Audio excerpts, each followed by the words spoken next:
আমাদের যেই পররাষ্ট্রনীতির ক্ষেত্রে আমাদেরকে শুধু একটি দেশের দাস বানিয়ে রাখা হয়েছিল, যেই দাসের মূল্যস্বরূপ আমার ভাই বোনদেরকে খুন করে ভারত সরকার খুনি হাসিনাকে আশ্রয় দিয়েছিল। কিন্তু আমরা গণ অভ্যুত্থান পরবর্তী বিশ্ব মঞ্চে নতুনভাবে বাংলাদেশকে হাজির করতে চাই। কোনো দাস ভিত্তিক বিশ্ব মঞ্চে আমরা বিশ্বাসী নয়। আমরা সমতা, ন্যায্যতা, অধিকারের প্রশ্নে কোনো আপোষহীনভাবে বিশ্ব মঞ্চে উপস্থিত হতে চাই।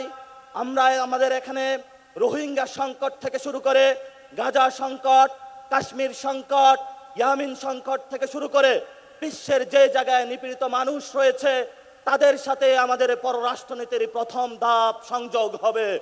বিশ্বের যারা মুসলিম জননেতা রয়েছে, বিশ্বের যারা নিপীড়িত মানুষ রয়েছে তাদের সাথে ঐক্যবদ্ধ হয়ে আমরা নতুন বিশ্ব মঞ্চে স্থাপিত হতে চাচ্ছি, বিশ্ব মঞ্চে নিজেদের জয়গান করতে যাচ্ছি।